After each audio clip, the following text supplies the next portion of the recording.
Good afternoon. Welcome back for another card review. This time, the adventure pack The Long Dark. A somewhat underwhelming adventure pack, I must say. But let's dive in. The hero that we have is Hama. 9 threat, 1/3/1, 4 health. After Hama is declared as an attacker, return a tactics event from your discard pile to your hand. Then choose and discard one card from your hand, limit 3 times per game for the group. So his stats are not good. And the reason they're not good is because, as I've said a few times before in my talking about cards, in solo play, we're looking for heroes that fulfill a role, attacking, defense, or questing, and we need them to basically carry the role of 2 heroes or 2 allies, which means I figure a decent ally is going to do 2 questing, 2 attack, or 2 shields, and we need our heroes therefore to do 4. That's just the general rule that I go by for the solo quests, because in multiplayer you can get away with heroes that do less than 4 in their role, but combo in interesting ways with other cards, because combos can be very powerful, but they're generally slow. And so when you hit a difficult quest, usually the difficult quests in this game are difficult because they start out with a tough challenge to get through, and so a hero that starts out slow will just fail, and you'll never even get to the end game in order to use their interesting combo. And solo play. In multiplayer play, you can get away with combos because you got 6 heroes to tackle a challenge, and usually the difficulty doesn't double when there's 2 players or 3 or 4 as opposed to 1.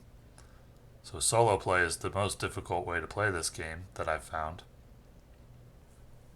And therefore, we can only accept the very best hero at the particular job that we want them to do.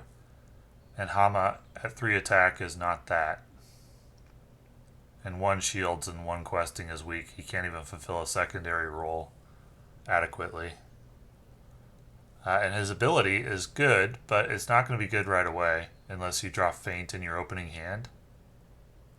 And it only works after he's declared as an attacker, so you need him to not quest or defend, and then attack something, and then you get the card back. So this isn't good in solo. I don't know if it's good in multiplayer. I think there are other heroes that you'd rather run, like a hero with range, perhaps, in multiplayer if you're playing tactics, or a hero like Gimli you can buff up to pretty tall heights. So I don't think there's many situations where you're running Hama unless a tactics event comes out that is so good that playing it 6 times instead of 3, it makes Hama worth it. But even then he's going to be slow in the early game and therefore not viable in a variety of quests. Arestor. 4 cost, 2 questing, 1 shields, 3 health. Choose and discard 1 card from your hand to draw 1 card. So he's not good for his stats. Generally what you want to look for in an ally is you have to ask yourself, what role do I want this ally to do stat-wise if you're playing him for his stats.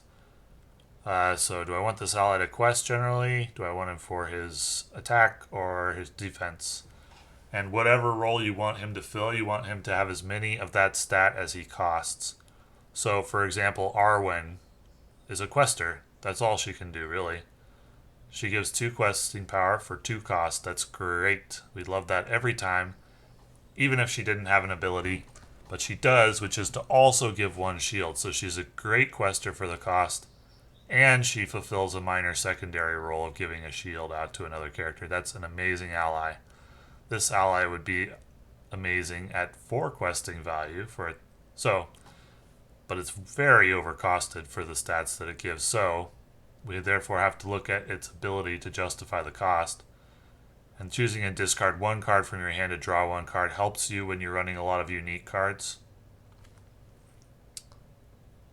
But it doesn't help enough to justify 2 costs. I think you would have to use it like 5 or 6 times. So let's say you would pay 2 for this ally to give you 2 questing, so you've got 2 costs to account for.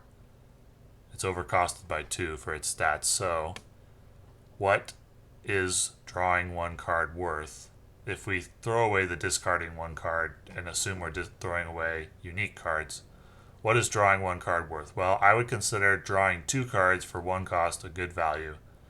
Therefore, to justify the cost of this card, we need to do this 4 times.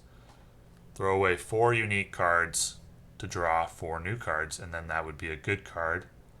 However, that will take a really long time because it takes 4 costs to get him out, so you may have to wait 4 turns to save up for him, then play him, and then do this ability 4 turns. That's 8 turns to make it a good card. If you got him out, if you drew him in your opening hand and got him out at the earliest available opportunity, which would mean you didn't have anything else to spend leadership resources on, so it's way too slow. And in addition, it's unique itself, which is a downside. So it's way too slow, too expensive. Not good. Not good. Fresh tracks. After an enemy is added to the staging area, deal 1 damage to that enemy. Players ignore that enemy while making engagement checks this round. It would be good if you were not leaving him in the staging area. As it is, leaving an enemy in the staging area means it's going to add its threat against you questing. Dealing 1 damage is good, but not for 1 cost. I think this card doesn't do enough. There could be very niche situations where it's good with like a really powerful enemy that doesn't have a lot of threat, that you need 1 more turn to get set up for, like if it came out turn 1 and you had this in the opening hand, but it's too niche to put in a deck generally. It's not going to do enough for you most of the time. Most of the time it's going to just sit there, or it's going to add dubious value at best, so not good. Erebor Battle Master. 3 cost, 0/1/1. So its stats are bad at base, so let's look at its ability.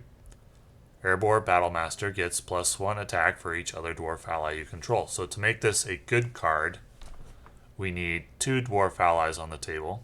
A great card would be 3 or 4 allies on the table, if you want to include him for his attack value. Well, first of all, dwarves don't generally have a problem with attack. If you're running tactics, you're probably playing Gimli if you're playing dwarves.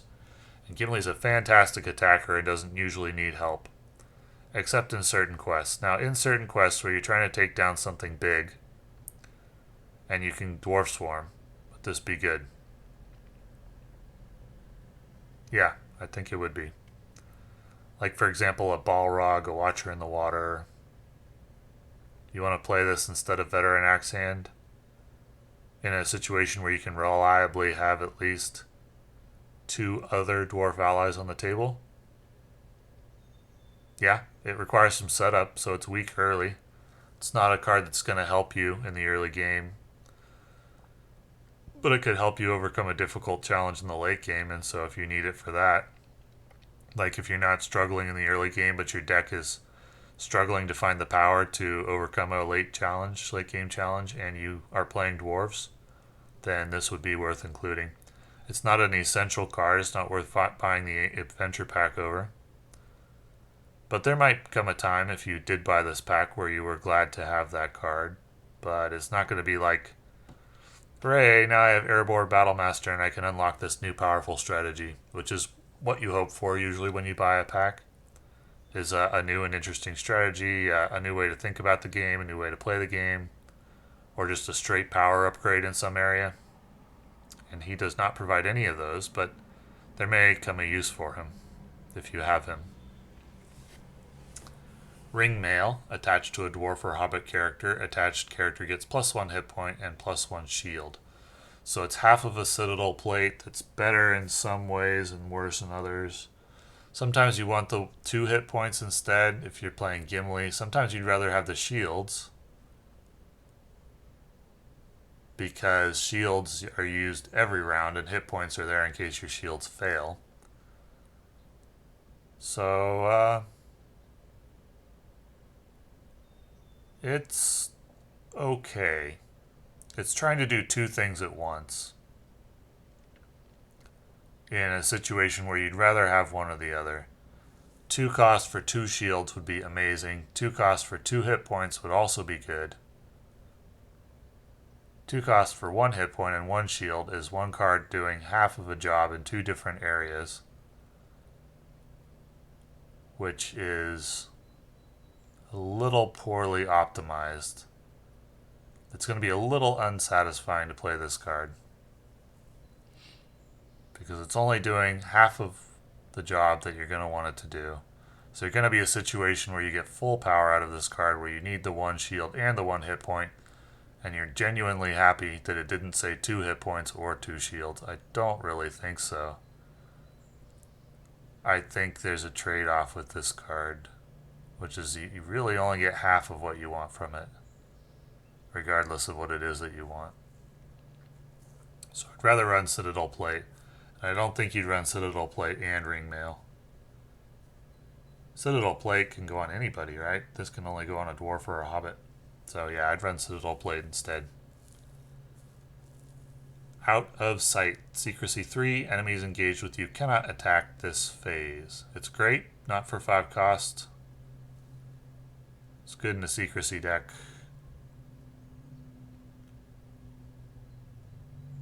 Would you run it in the Shadow and Flame adventure pack? Or quest, I mean the Shadow and Flame quest. 2 cost. Enemies engaged with you cannot attack this phase. So it's a feint. Feint costs 1 and is a fantastic card, and Feint works on 1 enemy, and this works on all. Yeah, this is amazing in a Secrecy deck. This is amazing in the Shadow and Flame quest. I've already recorded my Shadow and Flame video, and I missed this card when I built 2 decks, and one of them was no Secrecy cards. I completed the quest 2 times, and one was no Secrecy cards and one was a Secrecy deck, and I don't know how I overlooked Out of Sight for the Secrecy deck. I would have included it in the Shadow and Flame quest if I had noticed this, but because it's amazing. For 2 cost. It's not good for 5 though. For 5, to get value out of it, you'd have to be engaged with 5 enemies, and that's never happening. So at 2 cost, if you're engaged with 2 enemies, it's amazing. Or 1 really big enemy, it's amazing. Yep. Worth buying the AP for? Do you need it to beat Shadow and Flame? I mean, I played a Secrecy deck and beat Shadow and Flame without it, so clearly you don't, but it would have been nice if I'd noticed it. Ever My Heart Rises. 0 cost attached to a dwarf character. After you travel to a mountain or underground, ready attached character and reduce your threat. It's good when you have mountains or undergrounds. Is it better than alternatives? So let's say you travel to 1 mountain or underground location. You ready up once and reduce your threat by 1. Is it worth playing the card if you knew that's all you were going to get out of it? Depends on who you're readying and what situation, I suppose. I don't think you're generally going to get more than 1 or 2 uses out of it. And I don't think it's always going to go off in the situation you want. So this is hard to get full value out of. Which makes it a niche card.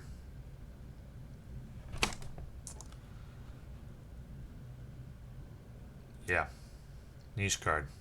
Warden of Healing, 2 cost, 1 questing, 1 shield, so it's not a quester or a defender. Exhaust Warden of Healing to heal 1 damage on 2 different characters, then you may pay 2 lore resources to ready Warden of Healing.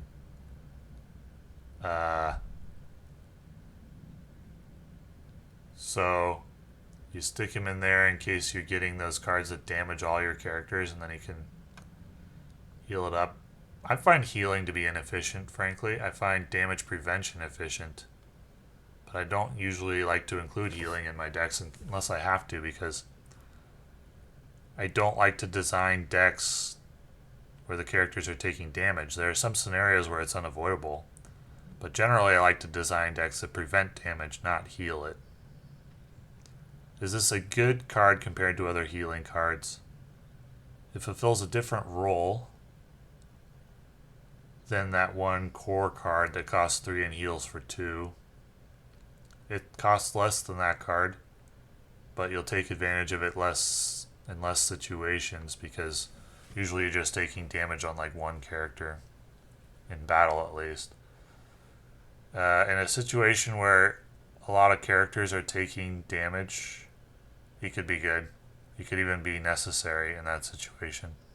I haven't seen that yet where I thought, oh, I'd throw Warden of Healing in there and now I'll beat this quest I couldn't beat. But it could happen. It could. So this would be a card I'll perhaps keep in mind and come back to if I need it. But I don't think it's worth buying the AP for now. None of the cards have been so far.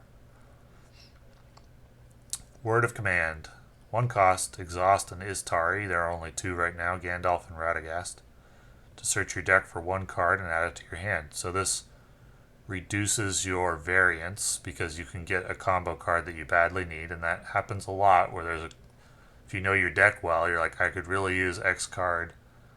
However, the cost is enormous, and I'm not talking about the actual resource cost or the cost of playing 1 card. Exhausting Gandalf is a huge cost. You usually have something specific in mind for Gandalf to do when you stick him in your deck. He's almost never got nothing to do. I don't think it's worth playing him with nothing to do just for this card. He'd be good with Radagast if for some reason Radagast was in your deck. It's not worth playing Radagast just for this, I don't think. Could it be? No, Radagast is too expensive. So it's not good right now. Will there be other Istari characters? Probably other versions of Gandalf, maybe other versions of Radagast. This will be worth keeping in mind. Same as Warden of Healing. Worth keeping in mind for later. Don't think it's good now because the cost of exhausting Gandalf is enormous. 4 attack or 4 questing. So would you pay the cost of this card if it said spend 1 resource, discard the card, of course, and remove, or if it said and add 4 threat to the staging area, would you play it? Or minus 4 questing power for you, would you play it? You'd be like, whoa, that's a big cost. Or if it said remove 4 damage from your board or something like that, would you play it? If it was worded that way, I think players would look at this and say, yikes. Good effect, high cost. And I think that's the case, so I don't like to run cards with a huge benefit and huge cost because I find them swingy. And I like more consistency. I like to remove luck from the equation whenever possible.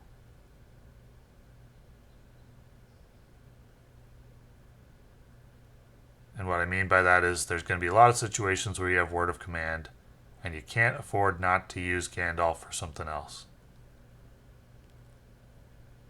You'll have to get lucky and be in a situation where you don't have another use for Gandalf. Or I suppose you could try it with Radagast, but it would be a late game type of thing. Like you've gotten to the late game and your deck hasn't drawn what you needed to. However, I would suggest that if you're often getting to the late game and not drawing what you need to, that you should add more card draw, especially if you're playing lore. More card draw, I would think, would be better. Because you can't use this early. If you had like a 2-cost Istari somehow, this would be amazing. Amazing. Drawing 1 card that you need in the early game would be incredible. But it's not. It's a late game card. Now, let's say you put out Radagast turn 2. You saved all your resources, put out Radagast, and then played Word of Command. Would this be good? It might be. It might be. That might be worth a look. I'd have to remind myself what Radagast's stats are. I think he's overcosted. And only really worth it if you play him in a creature deck, and I don't think this alone makes him worth playing. So you probably wouldn't do that. But if you were already playing a deck that ran Radagast, like at some point in the future creatures became good, Yeah, so this is a card I'd keep in the back of my mind for later, but not for right now. Along with Warden of Healing. They might be good later, but not at the moment. Last card, Love of Tales. Attached to a lore hero, limit 1 per hero. After a song is played, exhaust Love of Tales to add 1 resource to attach to hero's pool. So you might get 1 use out of this, maybe 2.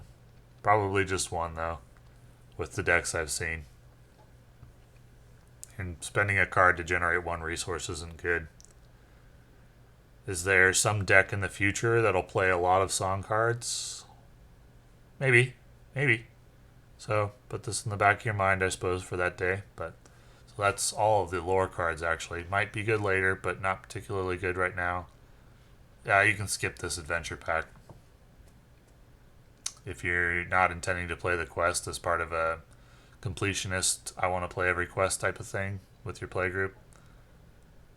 The quest is on the, let's say, more forgettable size. Not poorly designed or frustrating. It's just kind of easy. And the adventure pack cards are forgettable for now. Keeping in mind that those 3 could become good later, and that card could be good in Shadow and Flame. But other than that, this is probably skip buying this one. Thanks for watching. One thing to add about the Erebor Battlemaster, with Dane out and ready, which doesn't happen a lot the way I play because I use Dane as a defender a lot. But if he is ready, then you only need 1 other dwarf ally to make this card good for its cost. 3 attack for 3 cost is good. And if you have 2 other dwarves out and Dane is ready, this is a great card. So yeah, I like this card in a dwarf deck where you need to take down big targets.